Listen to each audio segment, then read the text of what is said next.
Olá, muito boa tarde. Sejam todos muito bem-vindos a mais um vídeo do nosso canal de Lawrence Academy na América do Sul.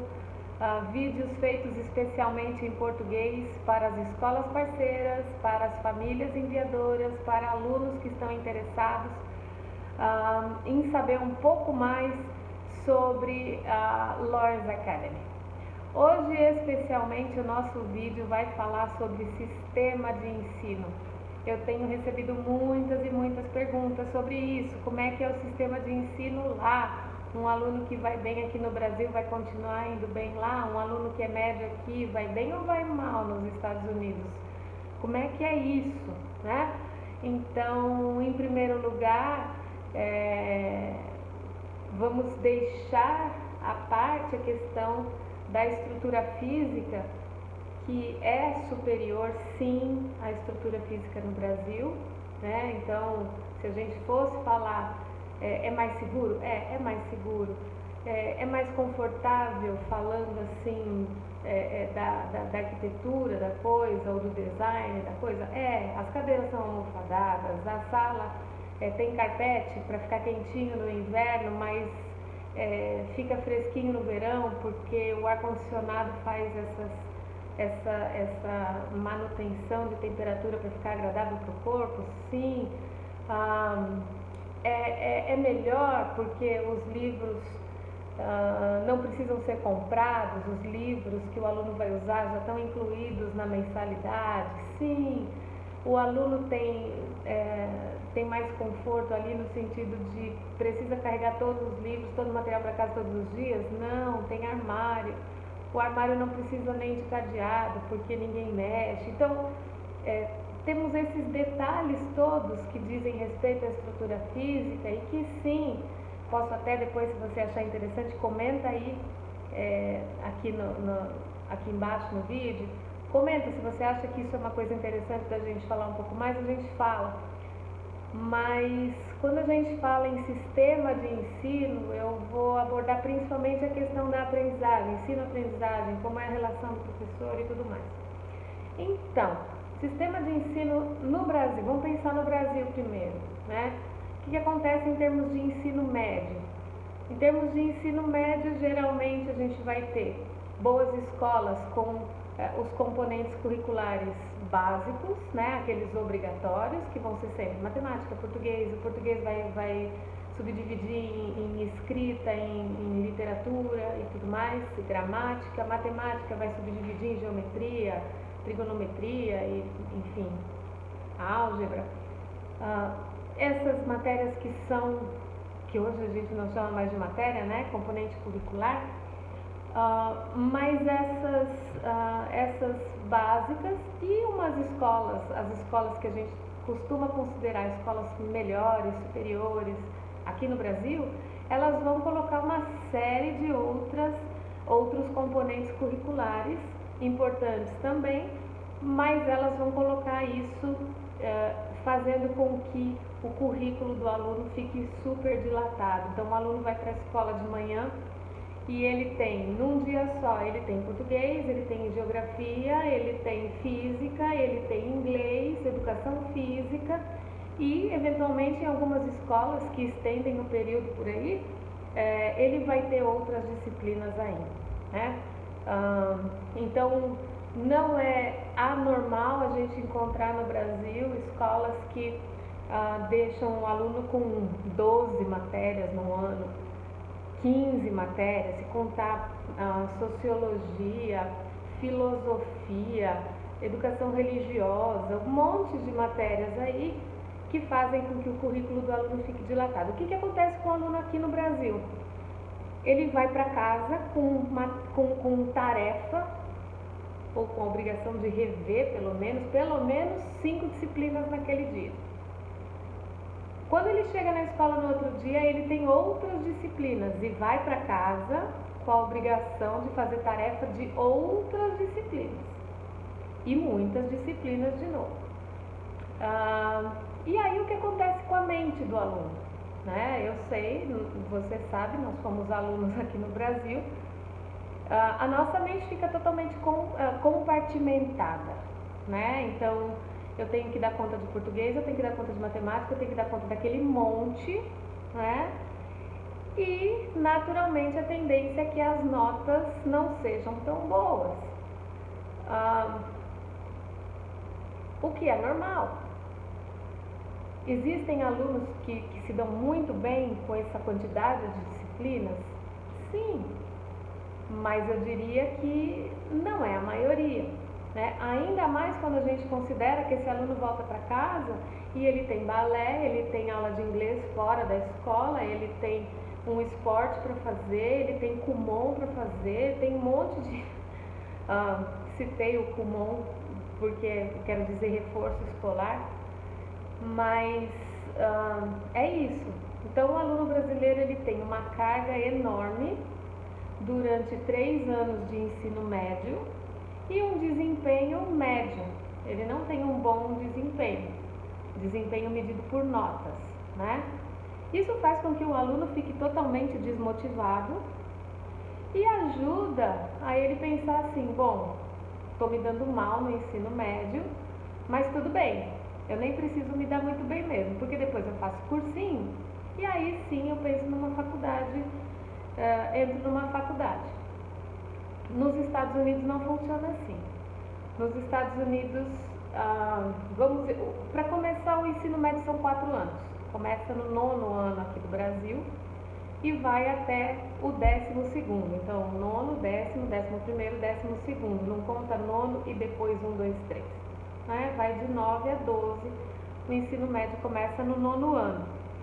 Então, tem mais tempo. Ao mesmo tempo, a escola não começa às 7, termina meio-dia e meia.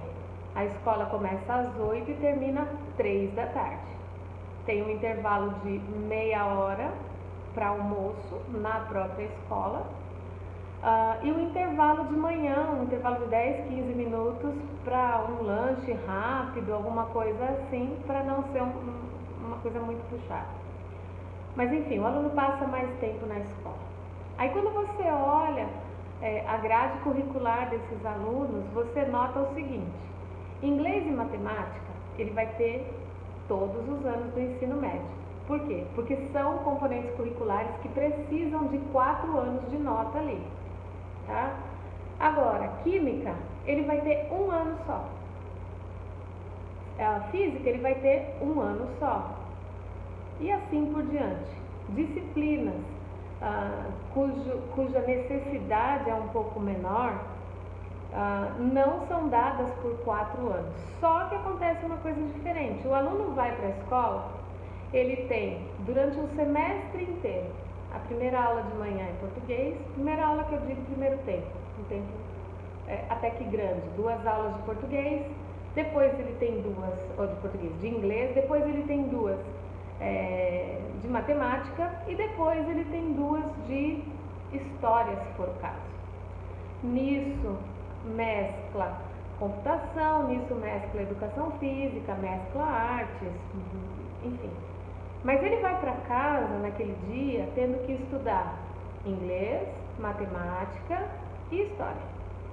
No outro dia, quando ele volta para a escola, as mesmas 3 aulas vão ser o que ele precisa cumprir naquele dia. Então ele começa de novo com 2 tempos de inglês, de novo 2 tempos de matemática, depois de novo 2 tempos de história. E aquelas eletivas lá, né, artes, educação física, elas vão mudar um pouquinho ali. Sem contar que durante o tempo na escola, o aluno tem tempo supervisionado para estudar, para colocar matéria em dia, para tirar dúvida, um monte de coisa. E aí ele vai para casa de novo com essas mesmas 3 disciplinas para estudar em casa. O que acontece? O aluno se aprofunda bastante no assunto que está sendo tratado. A mente do aluno não fica totalmente dividida, compartimentada, pelo contrário, a mente fica focada naquilo que está sendo passado, porque cada dia é a continuação do dia anterior. Não tem surpresa. Então, se a professora passou tarefa assim, assim, assado de hoje, é porque amanhã ela vai dar continuidade, ela vai corrigir, você vai tirar dúvida, volta para casa para tratar um pouco mais daquilo, e assim vai um semestre inteirinho. O que acontece com a nota dos alunos com relação ao Brasil? Sobe. Automaticamente sobe. Então eu tenho alunos que aqui no Brasil eram nota 7, 8, 8,5, chegaram nos Estados Unidos, mesmo sem dominar o inglês logo no começo, e as notas foram para 9, 9,5, 10.